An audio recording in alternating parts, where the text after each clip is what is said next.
Morning, everybody. It's Pastor Doug Zirkle here on Sunday morning, Mother's Day.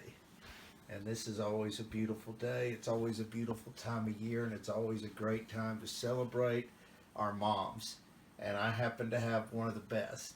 And I'm sure you would say, well, my mom could beat your mom up. I don't think so. I think I got the better of the mom when it comes to that kind of stuff. She stands about yay high and can hold her own. Believe me, I used to have to flag her down from going out and chasing down some of my coaches who I would come home and she'd say, "How did your day go at practice or whatever?" And I'd say something like, it was kind of rough, or the coach was sort of hard. And she goes, "Well, I'm going to go up there and straighten him out." Of course, she was just teasing. But we always got a big kick out of that, especially since she can almost be blown away by a strong wind. But I hope you would get to enjoy your mom today. I got to spend some time with my mom and dad. I think it was Friday, Thursday or Friday. We talked on the phone. We FaceTimed, and that's always fun because my mom, who's getting up there, my dad, who's getting up there, they look terrific. I'm so happy with their health and how they act and how smart they are. And it's always a pleasure to get to talk to them. But anyway, I want to wish my mom happy Mother's Day today, Mom. Happy Mother's Day. Love you. And of course, my sister, my wife, who's a mom. Of course, I should have put my wife before my sister. But anyway, and all my nieces are mothers. And now I have one of my daughters, Laura, is about to have a baby. So next year I'll be wishing her a happy Mother's Day. And this year I'm just hoping she can get through it all, considering the fact that she lives up there in New York City, and she and Ryan are waiting for their first baby together. Just got the bed up and all that kind of stuff. And Laura, I want you to know we got a lot of people praying for you, pulling for you, and I'm excited for you. I know you know that, and so is your mom. And so it's going to be a great coming few months or few weeks for us to get to invite our first grandbaby into the family. So that's going to be awesome. Lisa and I have been at it for 35 years, Lisa. I've been married a long time and have raised four children together. And I think everywhere we go and sit and talk and visit, and we'll talk a little bit about life or this or that. But somehow it always winds back to talking about our children and how much fun they are and how beautiful they are and how great and wonderful they are. They're probably just like yours, only maybe a little bit better. Just kind of like my mom. I don't know. Maybe I'm a little biased. I don't know. Nevertheless, I think I have the best wife, the best kiddos, and the best mom and dad there are. I'm a very blessed man, and believe me, I know it. Well, I wrote down just a few little things when I was thinking about my mom.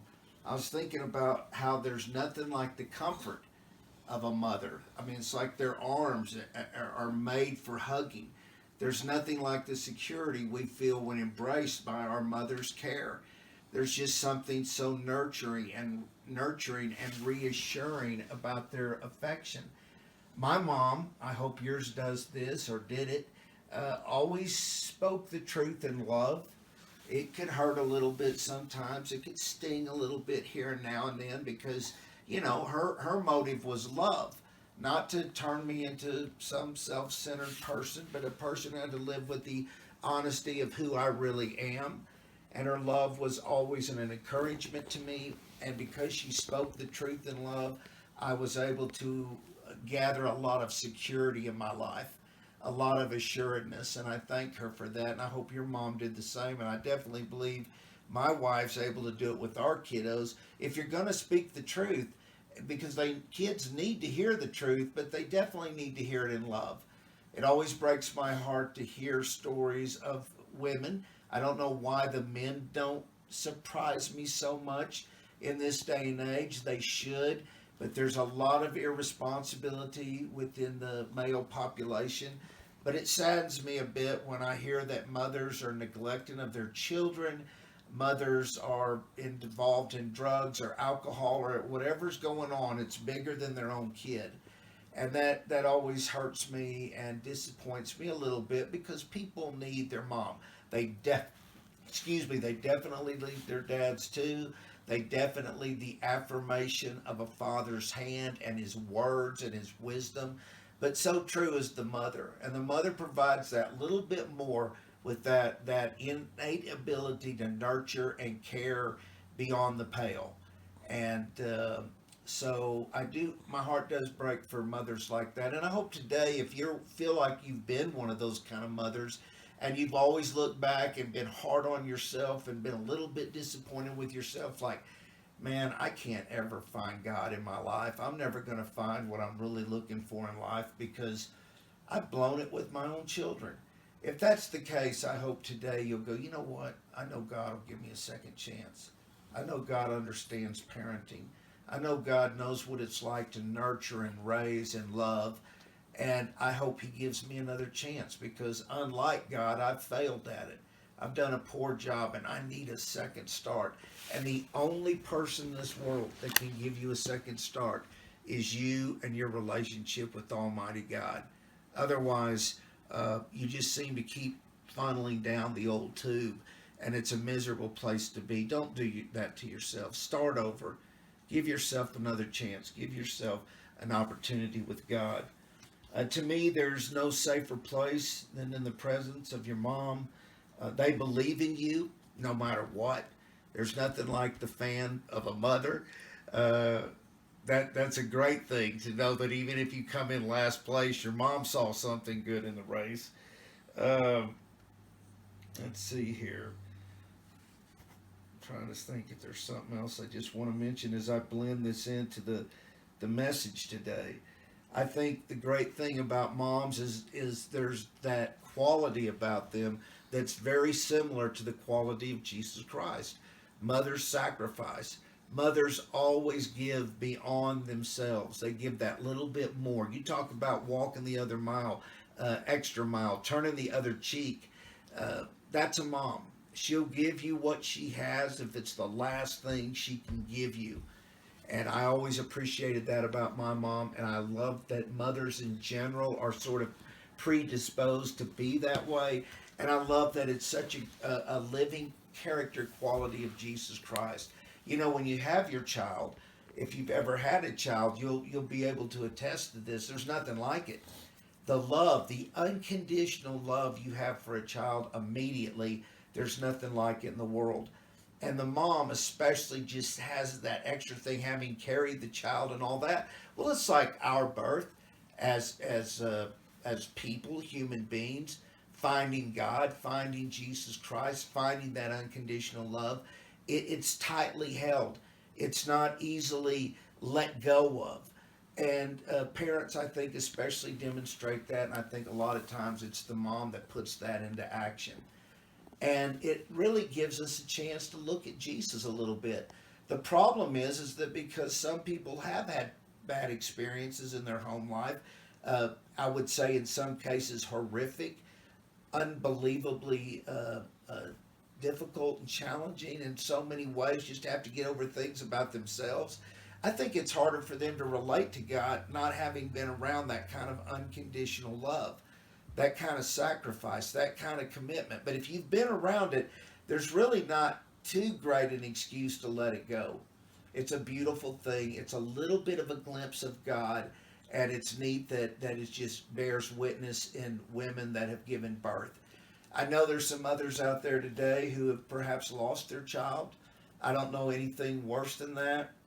We've, people experience things, and it's hard to talk about. And it's grievous and disappointing. And so I say to you, as well as I say to some of the mothers who've really forego their responsibilities of a mother, I would say to those of you that suffer loss, be patient with yourself. Never stop loving, never stop dreaming, never stop imagining. It's all good. God's got His hand on you and with you too. But it's just that another tough and hard road in life that some people just have to go through. And it's one of the toughest, if not the toughest one. And my heart goes out to you today. I pray for you. I join with you in your grief. We've had our own experiences and whatnot. I know a lot of people have, and My wife doesn't talk about things, and I don't blame her, and it's okay. As husbands, sometimes all we can really do is just, of course, grieve ourselves, but also love. Just love. Just love. Just be there. Just like God. God's there for us. And sometimes the best way we can react to grievous situations is to, in fact, empathize and share that love. So it can be tough. It can be tough. But God is with us, and God will not forsake us. He will not leave us. It says in Philippians chapter 2, verses 3 through 4, do nothing out of selfish ambition or vain conceit. Rather, in humility, value others better than yourselves. I don't know who does that. Who's more willing to do that than moms? Going to put the other person first, especially if it's their child or their mate. They're going to put others first. And so they set this example that's like-minded to Jesus Christ in that they're able to cope with the tough things. They're able to deal and shuffle things and embrace and yet sympathize and love continuously. They don't do things out of selfish ambition or vanity, but they do it out of the humility they have for others. And when you see people like that, you see that mother characteristic in them. And I don't know, I know countless women, and I mean this in a good way, that have that instinct. And there's nothing like somebody like that who understands, who gets it, who loves you, who's not full of self-interest, but they're full of your concern. And of course, because it's Jesus, it should be true of both male and female. But it's neat that the female, the mother, just seems to do it, and it's just so natural to them. And I think it was just as natural for Jesus Christ. He treated us like his dear children. He was able to see and love and empathize and go beyond because of it's so deep and unconditional. And I don't know that anybody quite shares that in humanity quite like the mother. And so I want you to know that today's a good day to call your mom, tell her hi, tell her thank you. You say, oh, I haven't talked to my mom in ever. So what? It's your mom. If she's one of those that's going to chew you out for not calling her, just say, I love you, I'll call you next time. But make sure she knows. Make sure she knows. Okay, so in Philippians, we're told, do nothing out of selfish ambition or vain conceit. Rather, in humility, value others above yourself, not looking to your own interest, but each of us to the interest of others. Man, that's the Christian life. We can see it right there. You can watch creatures on television and see the nurturing care that the mother provides for her offspring, and just know, yeah, that's part of who we are. That's part of the world we've been created into. We can't help it. There's an inbred affection there that does nothing more but enhance the value of love in this world. Is there anything like a mother's love? If you want to see love, if you want to see sacrifice, if you want to see some toughness, you just have to spend a little time looking at your own mom and appreciating what she did for you and is willing to do for you now. And if you don't have a parent like that, you can always look to Jesus Christ, because he's the exact same image. He cares. He goes the extra distance, and he loves unconditionally, again, like I hope your mother loves you. John 13:34 tells us something very interesting here. It says in John 13:34, Jesus is speaking. He says, I have a new command that I give you. Love one another. Okay, we've heard that all the time, but I want you to listen to this. He says, love as I have loved you. Love as I have loved you. That's how you love other people. If you're in doubt about what it takes to be that kind of person that gives away that kind of love, you need to think about what Jesus Christ gave to us. He's been patient with you. He's been forgiving to you. He's been kind with you. He's treated you with dignity and grace. That's how we need to treat people we love. And I think a lot of moms do that exact same thing. We don't even know it. It's like the white part of the page. It's the unwritten stuff that really has some power behind it. And it's easy to overlook because we're only too busy looking at the words and not the whole page. But there's a lot that goes beyond what's just being said. And I think that's so evident in the way God treats us through Jesus Christ. And I think it's important that we treat others likewise. To love and to love unconditionally is to love like you've been loved by Christ Himself. Love others as I have loved you. Wow, that's a tall command. But when you start going, I don't like the way that person looks, or I don't like the way that person talks, or I don't like the choices they're making. Wait a minute. That's between them and God. Hate to tell you, but you're not the Holy Spirit. You're not their conscience. You're just somebody who's here that can love them like Jesus loved you. I'm going to tell you right now, if there was less talking and less programs and less energizing activities and just a little bit more love of Jesus like you've been loved by Jesus, you can make a difference in some people's lives. You can get down on your knees all day and pray how God needs to fix so and what so and so should look like after God fixes them. Or you can get on your knees and say, God, can I love so and so like you love me? Can you help me be what you are to me, to that person? And you know what? If they see Jesus, most people like Jesus. Jesus is approving. He's accommodating. He's accepting. If you doubt me, look where He ate with the lowest of sinners. I've always think it's funny that when He ate with the sinners, He ate with the prostitutes and that sort of thing, but He also ate with the tax collectors. So they weren't like then, and we don't like paying taxes now. But the thing is that Jesus spent time with everybody. He loved them. He didn't expect them to come up to His level. He always goes down to their level. And again, I can't help but think of a mom. A mom is going to go down there and reach where you're at. And Jesus, of course, does the exact same thing. And so it's a very beautiful, special day to not just reflect on our moms, but to think of the quality of the love God has for us. In that while we are yet sinners, Christ died for us. And He loves us. And He demonstrates that love all the time. And we can even see it in nature by the way creation treats itself.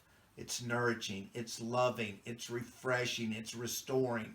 And that's exactly what you find in Jesus Christ. So it's never too late. It's never too late to rekindle a relationship with the living God. Never.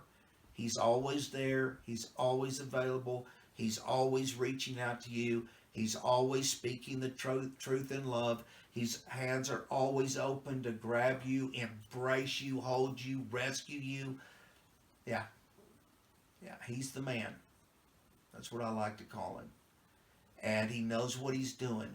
And you have to give Him a chance. You have to open your heart up and give Him a chance. How many mothers throw their kids out? Well, they might toss them out now and again. We had an aunt that used to shuffle the kids out the door all day Saturday so she could clean the house. I mean, I get that, but I'm talking about real rebuke, real refusal, real rejection. Very, very, very few. And that's exactly like God. He doesn't cast you aside. He won't throw you out the door. It's never too late. It's never, ever too late. You might need to say you're sorry to somebody. You might need to work a little harder to clean things up for yourself. I don't know, but I know God will lead you. I know He'll guide you and perfectly instruct you, because His only motive is to bring you home, to give you love, to embrace you and say, welcome, welcome, welcome. And I'm mom and dad. When I was a kid growing up, we had the old floor mat stuff outside the front door. And ours always said welcome. We had a green one that had a yellow welcome on it with a little yellow kind of sunset looking thing off in the corner. And people did feel welcome in my home. And it was because of my mom and dad. I want you to know you're welcome at Mission of Grace, but you're also welcome in the presence of God. But you might have to get on your knees to reestablish that relationship. You might need to say, God, I need another chance. Please, God, I've messed some things up. I've broken hearts. I've hurt my children. I've made mistakes. Can you give me a new start? Can you help me begin anew? Can you help me consider others better than myself? Because as Christians, guys, that's how we're supposed to live. We don't mind considering others better than us. But Jesus didn't. We don't either. Okay, well, that's pretty much enough for today. I hope you have a great Mother's Day. I hope you get to spend time with your families.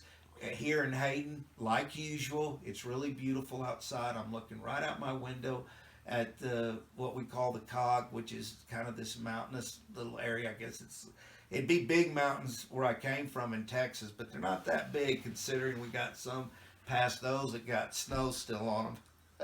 I guess they have snow on them still. Not got. Got is Texas coming out of me. But anyway, all right, guys. Well, I'm going to let you go today. God bless you. Love you. Before we let you go, Lisa, is there anything you can think of I need to add or say about the money deal or anything? We're trying to reestablish some stuff.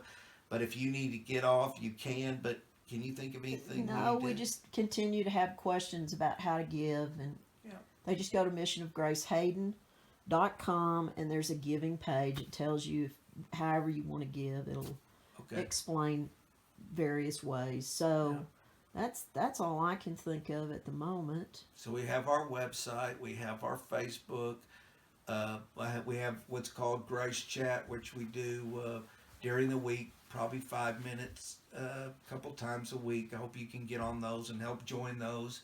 Subscribe to that if you want to. We do have a YouTube channel. And it's simply called Mission of Grace. Yep. And thank you to everyone who subscribed so far.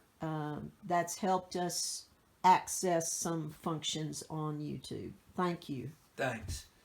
All right, guys, we'll have a great week. I hope to be able to talk to you Wednesday for a little Mission of Grace Chat. Love you guys. Have a great week.